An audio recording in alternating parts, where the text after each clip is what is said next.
Hey everybody, this is Gavin Verhey here with Marshall Sutcliffe at the Star City Games booth here in Seattle, Washington. Marshall, you're not well known for your limited expertise. You do the Limited Resources podcast. Yeah. You're really active on Twitter. You know a lot about the format, and you're really become this kind of foothold in the community. A lot of people know you and turn to you for limited advice. You're here. You picked up second in the draft open today, losing your last round, unfortunately. What do you feel is the secret to M12 draft? Well, in this case, it was really interesting because when we got to the finals, there was actually I think the two extremes for M12 draft. My deck, which is not normally where I want to be, it was black-red with about this many 2-drops and this many 1-drops and 2-drops, and then like my high point was a 6, it was Flame Blast Dragon, which I wouldn't have run except for that it's Flame Blast Dragon. And then you contrast that with my opponent, who was 3 colors, and he had Archon of Justice and a Frost Titan, at least. So he was on the bomb end of things. He basically was trying to keep the board stalled out until he could land a bomb, and I was trying to do the opposite. I was trying to jam him in. So to me, that kind of describes the two extremes that are M12 draft, and they're both available archetypes. And you feel like the format's pretty fast then? Or can be pretty fast? Yeah, like my deck was really fast. Like I beat him on turn 5 in game 2. Like I cast a turn 2 guy, I put the +3/+1 enchantment on him. Right. Bash, Goblin Grenade. And that's that, yeah, right? and he's stumbling around with his mana, and that was it. Yeah, I mean, so speaking of the auras now, this is a format, traditionally auras aren't that playable, Unholy Strength, like not a card you ever want to play with. But in this format, it seems like auras might be more playable than ever because of the speed. How do you feel about that? Or do you feel like they're still kind of very risky? So I'm kind of nitty. Like, I hate playing auras in general. This is the first time I even played that one. But the thing is that hexproof makes auras a lot better. You know, Divine Favor, they tacked on some life gain, which normally life gain is kind of incidental, but when you put it on something that actually does something, it ends up being relevant.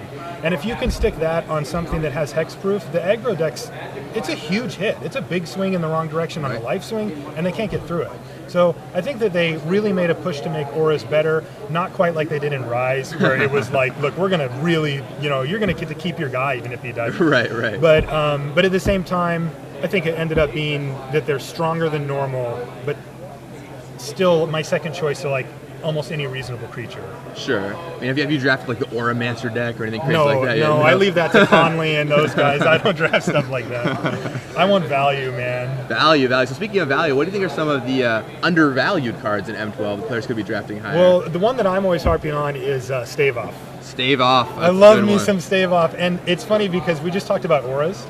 And one of the reasons why Stave Off is good is because of the auras, because you can punish players that play them, assume that now the creature is just that big and that good, and then when you can stave off in mid-combat, you can get a 2-for-1 or at least a 1-for-1 out of it. So that's one of the cards that I really like.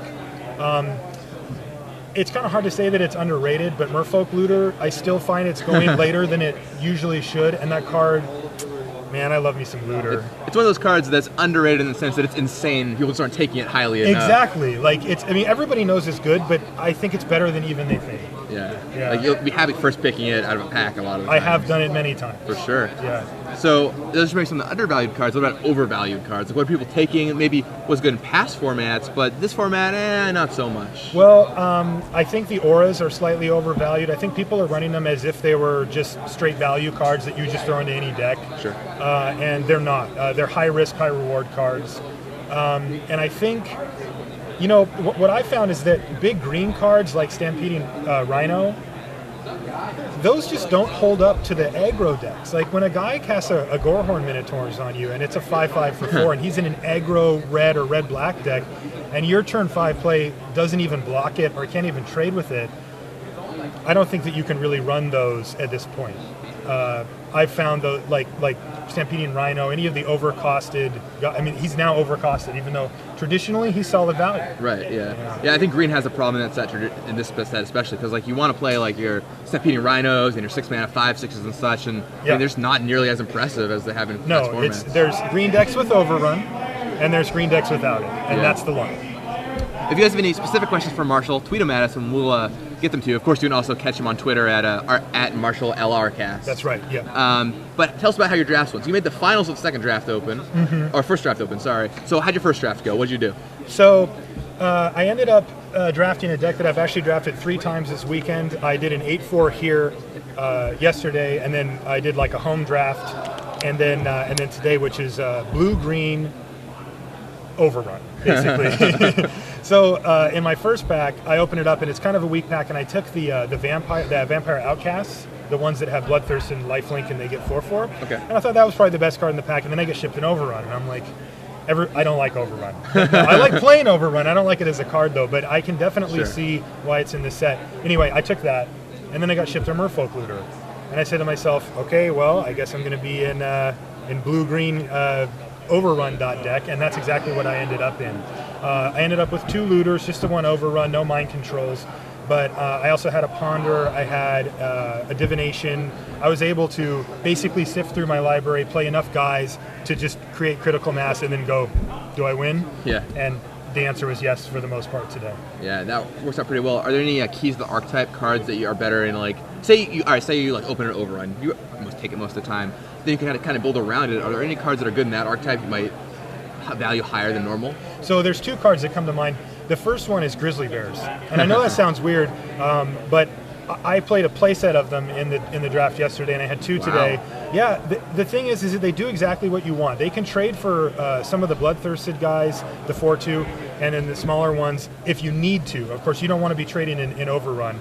But basically, they allow you to do a traditional curve of going turn 2 guy, turn 3 something, and then turn 4 2 guys, and now you're set up for an overrun for the win. Right. The other card that comes to mind, and it's interesting because it's kind of a double-edged sword, is Sacred Wolf. Okay. They can't kill it. It has hexproof, so it's going to be there, and it's got high toughness high power for what you pay. The problem is that it can't block at all, basically. Right. Like it can trade with a few things, but I mean, they start hitting you with 1/1s, their skeleton or something. You're like, yep, take it, because you can't even block it. Right. But when you do actually overrun, it represents 6 points of damage that they can't interact with. Right. Yeah. So those are the 2 that I kind of look for. But you do have to be careful, like with the Sacred Wolves, you don't want to have like 3 of them and just be trading. Unless you're like the heavy aura deck or something like that, right? And then you can consider it. Then I would do it. Like if I had Troll Highs or something like that. But again, when a deck that revolves around overrun, and I don't mean that you have it in your deck. What I mean is you have it in your deck and you have ways to get at it. Right. Like either you're in black with the tutor or you're in blue with looting and drawing and pondering. I think that basically you have to value creatures higher than the auras, right? I mean, a Troll Hide's nice if you get it on a hexproof guy. It can do a lot of work by itself, but it doesn't ultimately. I mean, 1/1/1 needs 4 more damage when you actually trigger the overrun. So I tend to go with that. How about your second draft? What happened in that one? So this one was a big departure for me because I've been playing these. I don't think the overrun deck is necessarily a control deck, but it's very much a plan-based deck. It's like I'm going to do this and then I'm going to get there. And what ended up happening in this one is I ended up basically kind of being forced into, like, I passed a Chandra's Outrage in the first pick. And I wasn't thinking, I passed that knowing that, like, I'm not going to get any red in the second pack, and I'm just going to pretty much avoid red from this point on. And I did for the first pack, and black was flowing strong. I ended up with 2 Soren's Thirst, I think, the damage. BB, yeah. Yeah, the BB one. Anyway, and I ended up pretty good out of pack 1 in black, but I didn't really have a second color. And so when the cards started coming back to me, they were all red. And I was like, I couldn't quite figure out why, but sometimes it just happens like that. You just never know.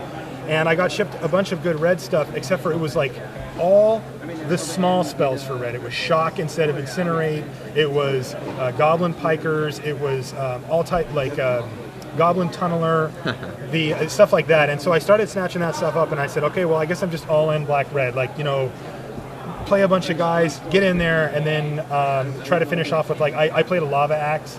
And, like, people that know me, I don't ever play Lava Axe. Like, that is not what I want to be doing. But it was quite good in my deck, really. So. Very cool. Well, I'm glad that worked out for you. It looks like the next round is starting. So, okay. But real fast. Oh.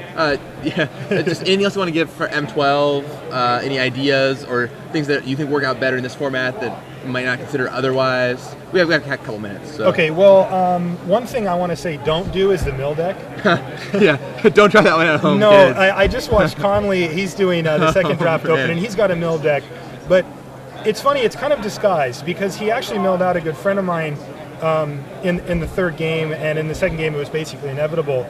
But what actually happened was that he had a control deck that was able to get the board controlled. Okay. And whether he had Jace's Erasures or more creatures with evasion or something, he would have won either way. And I just want people to know that, you know, you got to be careful when you start going down this mill path, because I've heard a lot of people talking about that as a deck, and I don't think it is one. Yeah, the forest is so fast, you can just lose really quickly. Yeah, I think the way you really want to go is you want to be red-black aggro, or red-blue aggro, or red-blue with value spells is a place I want to be as well.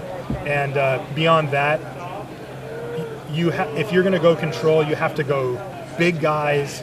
Probably green is going to be a support color for you because you're going to want giant spiders and you're going to want big guys to finish, like the big worm, the bloodthirst worm, oh, yeah, the 6/6 that guy's trampler. huge. He's massive when he comes down, and he really is really tough to deal with, even for, I mean, like Doomblade is pretty much what you're looking at. They can pacify it or something, but yeah. So I'd go, to me, I'm looking to go extreme in one direction. I don't want to be the guy in the middle. Right, you don't want to be the guy who casts stampeding rhinos, right? Right, and see, that falls in line with what I'm saying here, right? It's like, you just don't want to be the guy who's doing stuff in the middle where one guy just kills you really quick and the other one controls you. You know, a classic like mid-game versus do you want to go later or short? I want to go one or the other. So that lines up pretty well with one question. I have time for a quick question from Joe Spanier. Shock or Merfolk Looter? Pack one, pick one.